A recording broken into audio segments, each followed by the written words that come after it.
I'm Tori, and today we're sitting down with licensed therapist Josh Spurlock to talk about one of his articles, Wives' Sexual Desire, What You Need to Know as a wife and as a spouse. So let's jump right in. Josh, I want to ask you about the contrast between men and women experiencing that motivation, that desire for sex, and the experience of actually having sex with the spouse. Yeah, it's a great question. So, for a long time, female sexual desire has been viewed through the lens of male sexual desire. And so, women have been expected to experience sex, desire for sex, their sexuality, the same way that men do. And if they don't, then something's wrong with them, right? That there's something broken about their sexuality. But it's really an outdated understanding of female sexual desire. That as we have researched it, as we have listened to women's experience, we learn something that's crazy, that women are different than men, right? Almost like God designed them that way or something. Who would have And thought, so, right? right, who would have thought? But so women's reasons for having sex, wanting sex, their motivators for engaging sexually, how they experience that when they do, the outcomes that are feel good to them, all are quite a bit different than men.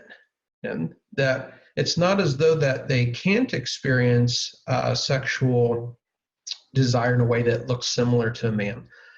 It's just that that's only one of the possibilities for how they might experience sexuality at a given point in time, as opposed to all the other different routes into connecting. So the traditional male kind of model for thinking about sex is man feels a sense of sexual desire, arousal is concurrent with that, and a sense of sexual tension, the desire for sexual release, that then motivates him to pursue and initiate a sexual experience that has to result in an orgasm in order to be successful and are considered successful. And the release of that sexual tension by way of an orgasm is the positive kind of outcome. And that's why man pursues sex, what he's looking for within sex, and what constitutes a positive outcome for that. And certainly a woman can have that experience also, where she's feeling horny. Maybe it's around her ovulation time of the month, and the body's given a little hormonal push and dumping some extra hormones in her body that have her feeling turned on and feeling sexual tension that she desires a release for. And that motivates her to pursue a sexual experience with her husband. That's the outcome of which she wants to be an orgasm or an experience as a positive outcome. Totally valid, also of a normal experience that women have. But it's just one of multiple different scripts that could lead a woman into a sexual experience. And so it's not it's a misunderstanding of female sexuality to see that as being the only script or only pathway for a woman to engage sexually, because that's the typical understood pathway for men. Right. Yeah. So you talk about this in the article, but what would you say are a few of the specific motivations for women behind that sexual desire, that before sex, not during, but before, and just that desire? What would you say are the motivations for those kinds of feelings to come up? Yeah, so it's really common for women to be motivated by a desire for closeness and connection, right? They may be feeling emotionally distant or emotionally disconnected.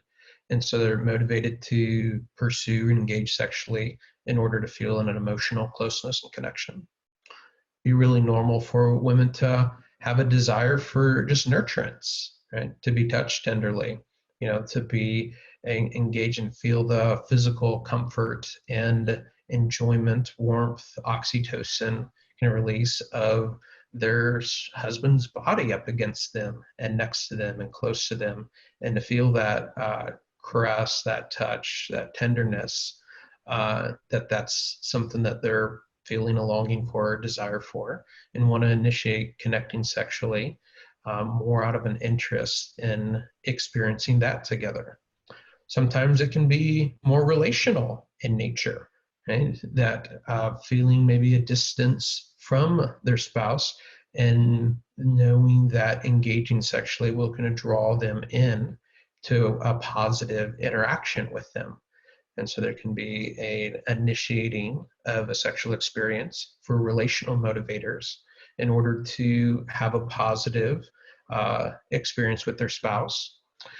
Sometimes a related piece of that can be a pathway about a relationally motivated interaction that's motivated around avoiding a negative interaction, right? That they can have a sense of a spouse feeling being tense, carrying weight or stress, or being crabby for one sort of another, and can see that and have a knowledge that if I engage romantically, if I pursue connecting sexually, that's going to improve my spouse's mood.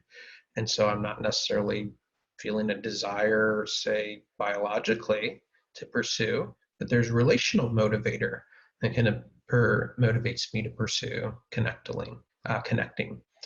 Other common motivators might be around family planning, right? That I'm not feeling horny, I'm not feeling sexual desire, but I am wanting to get pregnant.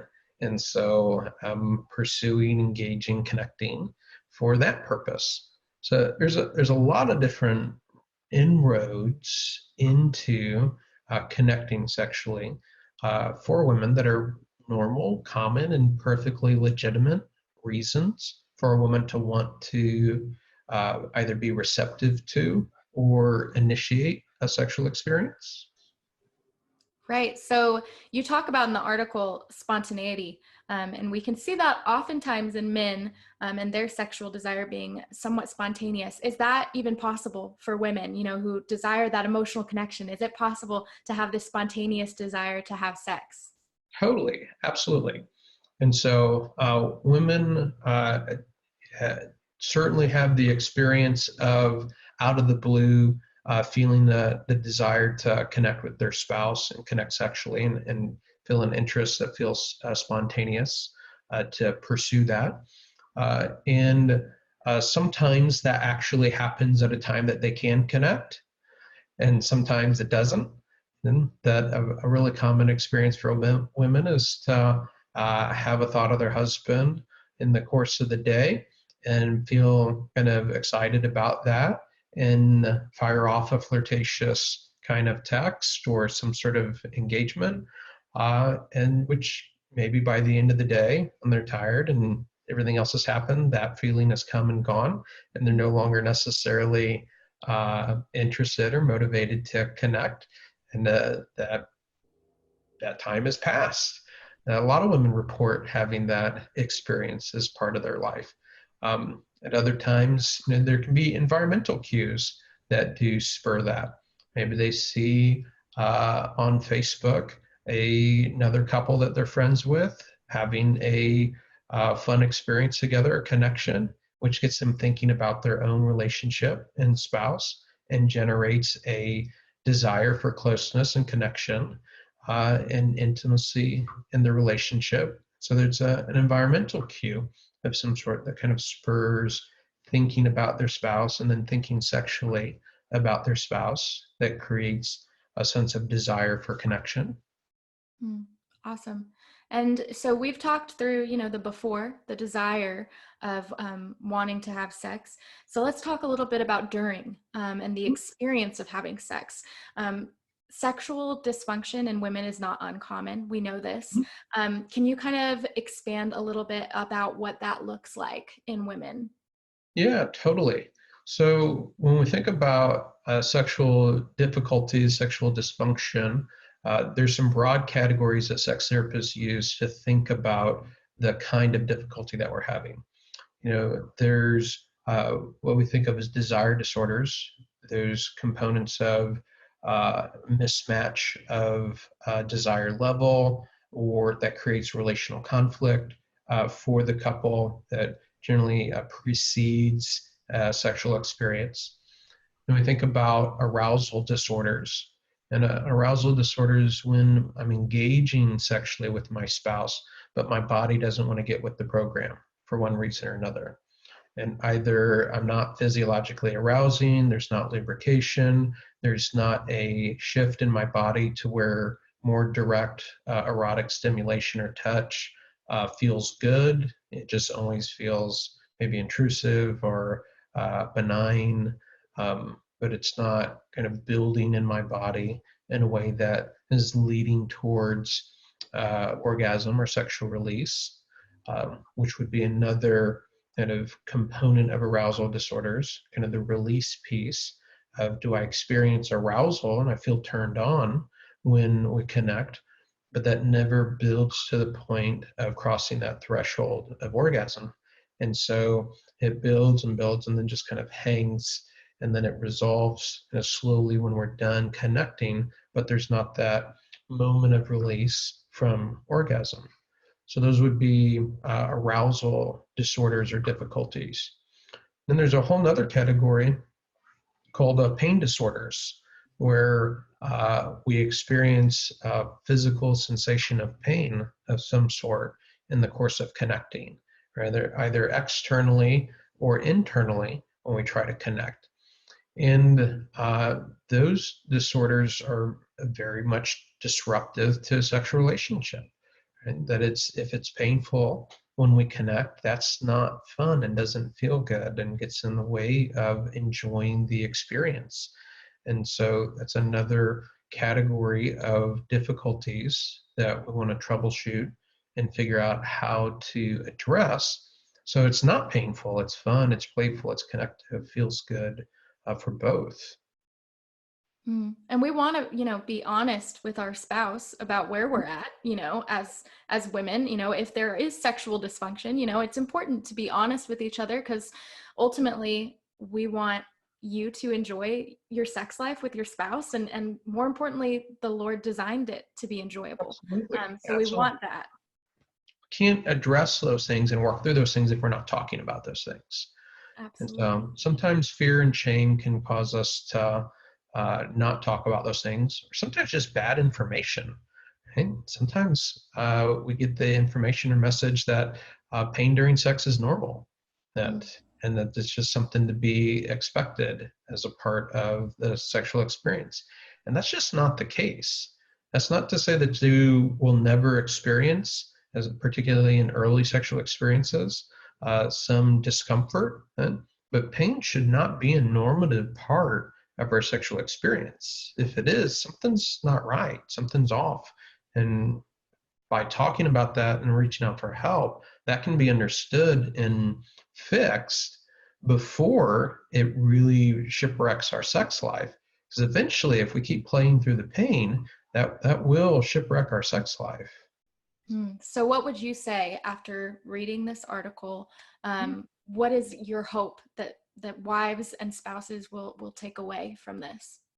I hope that it spurs some dialogue, right? There's a lot of good points to talk in here that if we read it together, we kind of discuss it, are going to create some really, like, that's how you experience things, and a moments where we can get into each other's shoes better and really understand how each of us experiences our relationship together, and find some things where we go, I thought that was just me, or I thought that was weird, I thought that was something abnormal, and feel validated, and that my experience is really consistent with other people's, other couples, other women's experience, and take some of the shame out of that in a way that then empowers us to engage a dialogue in pursuit of working through things and having a fuller, richer, more enjoyable connection between us. Yes, yes, so well said.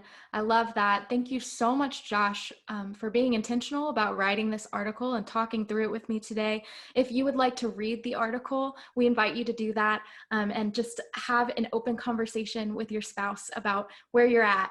And we will see you next time here at My Counselor Online.